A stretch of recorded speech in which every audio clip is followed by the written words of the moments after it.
acordo com o Ancelotti. Assim, eu gosto demais, assim, os dois, dos nomes possíveis. O melhor treinador. Para mim, o melhor treinador do mundo é o Pep Guardiola. Só que é um cara que acho que, pro momento, para a seleção brasileira, é impossível imaginar. Dentro dos nomes possíveis, os que mais me agradam são de fora. Primeiro, o Ancelotti, e segundo, o Luiz Henrique. O Ancelotti eu também acho bem difícil, porque, embora ele tenha um encerramento de contrato no meio do ano com o Real Madrid, mas o Real Madrid vem trabalhando no mercado de maneira a pensar muito para o futuro. Então fez contratações como o Rodrigo, como o próprio Endrick, como o Vinícius Júnior, um pouco mais atrás. Contratou dois fenômenos assim da posição que eu acho que vão ser dominantes no futuro, Camavinga e Tchouaméni. Então, assim, tem feito um mercado trabalhando muito pelo futuro e desenvolvimento desses jovens jogadores. E o Ancelotti é um cara que gosta muito de trabalhar nesse desenvolvimento de jovens jogadores. Eu acho que no entendimento do Real Madrid, ele é uma figura central para esse projeto do Real Madrid de formação de jogadores pensando no futuro e, na verdade, até no presente, né? Tanto é que o Real Madrid é campeão da Liga dos Campeões e está na iminência de ser campeão mundial de clubes mais uma vez. E eu acho que o Ancelotti é visto pelo Real Madrid como uma figura, assim, chave nesse processo. Mas é o meu nome preferido pensando no futebol internacional. E o Luiz Henrique é um nome que eu gosto também, embora eu ache que vai haver muita resistência aqui no futebol brasileiro.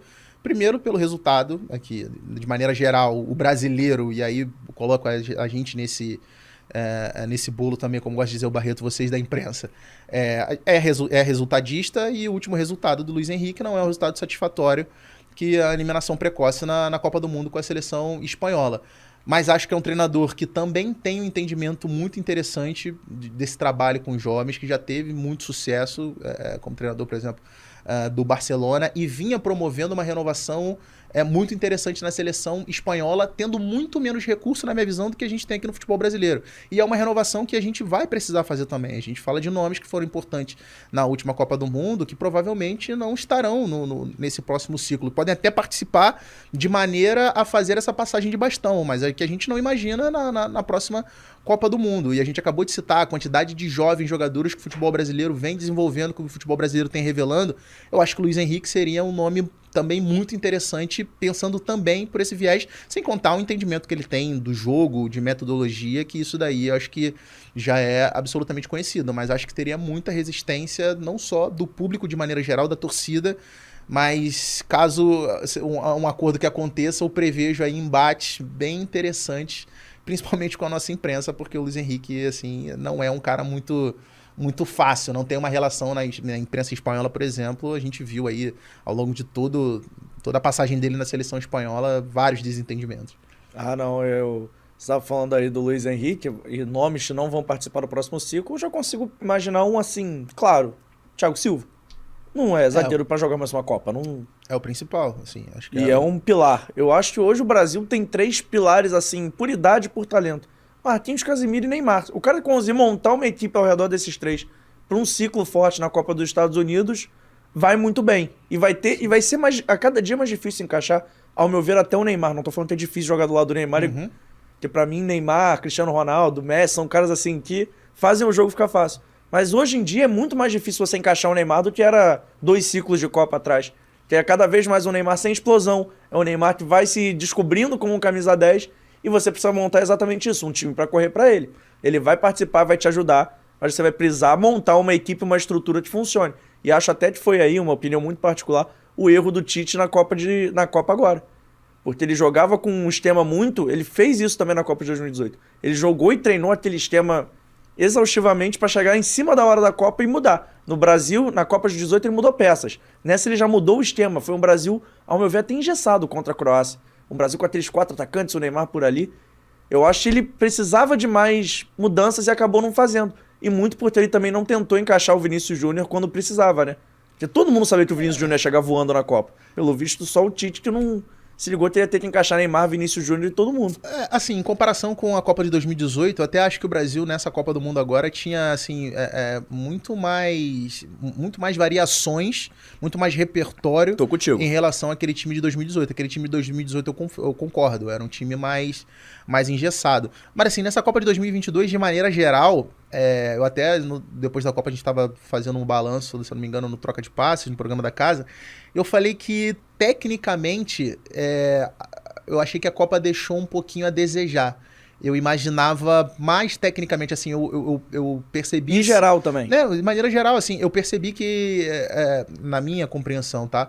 Que as principais seleções, as seleções com mais qualidade técnica, enfrentaram muita dificuldade quando pegaram equipes que entre aspas, se retrancavam, que jogavam, por exemplo, com linha de 5, ou com linha de 4 e linha de 5 no meio campo. Eu percebi as seleções encontrando muita dificuldade de encontrar defesa. Obviamente, isso também tem um mérito do adversário, e é até o que a gente falava em relação à seleção do Marrocos. O Regragui, técnico da seleção marroquina, ele dizia que, se eu não me engano, um pouquinho antes da semifinal, um pouquinho antes da final, ele deu uma entrevista falando que, eu assisti há alguns anos atrás um workshop do Arteta, do Mikel Arteta, falando como é que fez para conseguir segurar a equipe do Manchester City do Guardiola na Copa da Inglaterra.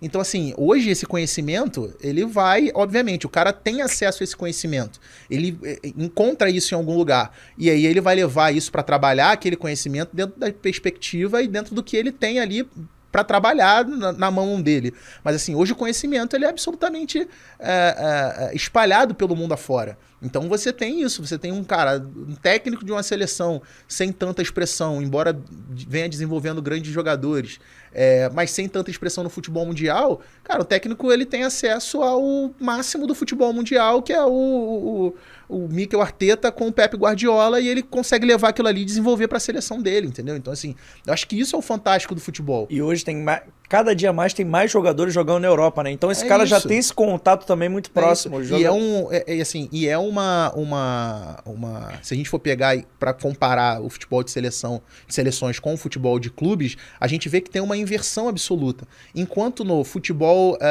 de clubes tá tudo cada vez mais separado, a gente consegue separar cada vez mais a estante das principais equipes e a concentração dos melhores jogadores das principais equipes estão muito bem concentradas. Esse efeito acaba sendo ao contrário, acaba sendo inverso quando a gente traz para o futebol de seleções, porque aí a gente vê praticamente todas as seleções da Copa do Mundo tinha 2, 3 jogadores atuando nas grandes ligas do futebol mundial, entendeu? E não só nas grandes ligas, mas nessa prateleira que você disse, de né? Grandes times. Porque esses grandes times montam seleções mundiais. Exato. Na hora que você vai dividir esses jogadores, e todas as seleções... É quase como se fosse a NBA. É muito mais nivelado. Exato. Você consegue nivelar, todo time tem um cara que é nível All-Star. É a mesma parada na Copa do Mundo. Toda seleção tem um cara que é cracaço da bola. Pois é. E tem seleção que só tem um cara. Sim. Tipo a campeã mundial. Tem bons jogadores, mas assim... Fora o extra classe. O extra classe é o Messi. Mas assim, isso eu acho que a gente vai ver cada vez menos no futebol mundial, esse extra classe.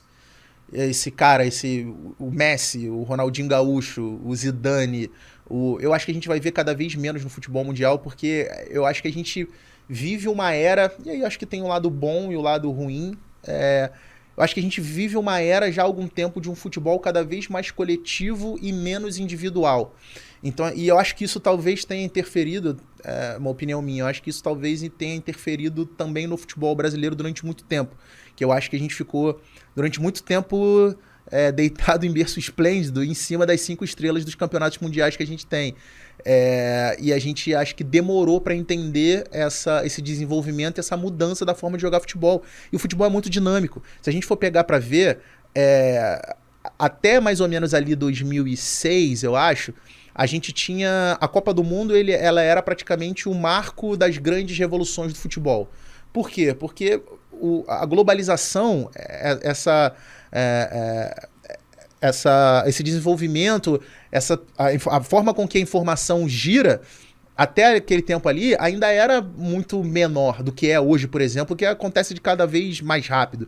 Então, assim, a globalização não estava tão grande como é hoje. Então, até 2006, a gente tem ali, a Copa do Mundo era sempre os grandes marcos das novidades no futebol. E desde então já não é mais. Na verdade, ao longo das temporadas do futebol europeu, principalmente, é que a gente vai vendo esse desenvolvimento. Eu acho que a gente demorou. Acho que a gente demorou porque o futebol brasileiro, individualmente, a gente sempre teve as grandes estrelas, mas quando o futebol começou a ficar um futebol mais físico, mais tático talvez menos técnico ou menos individual, aí foi onde a gente começou a encontrar dificuldade para conseguir sobressair, como eu disse. Não acho que a gente esteja prateleiras abaixo, mas acho que a gente hoje não consegue sobressair, não consegue ter uma diferença grande como a gente tinha em outros tempos dentro do futebol mundial. Eu tô de acordo e eu acho que tem uma coisa que mostra muito essa mudança, que é o seguinte.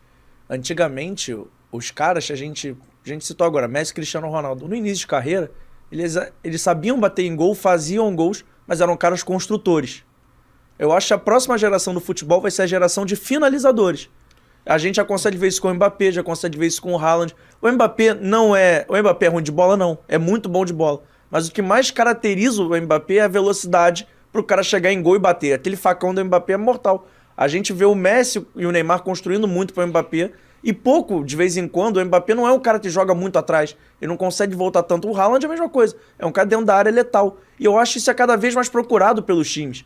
Eu acho que no futebol mundial a gente está cada vez mais vendo isso. Não sei nem se você concorda, se quiser discordar, que o espaço é ótimo para o debate, mas eu acho que é um futebol cada vez mais focado na finalização, que é exatamente isso. Todo mundo tem que construir para o cara sobressair no último terço.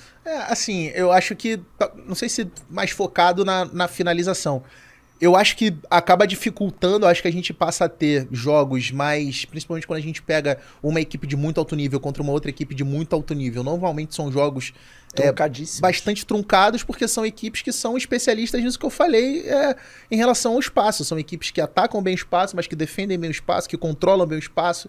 Então, assim, mas que na minha visão são confrontos muito legais da gente acompanhar. Pô, quando você tem... Agora não, porque o Liverpool tá mal, mas assim, quando vocês tinham os encontros de Pep Guardiola e Jürgen Klopp, cara, fantástico, porque você tem ali duas escolas absolutamente diferentes, dois caras, duas equipes absolutamente ofensivas, mas com estratégias e modelos completamente diferentes de atacar o espaço. Os dois gostam de atacar o espaço, gostam de controlar o espaço, mas de maneira totalmente diferente, com intensidade totalmente diferente.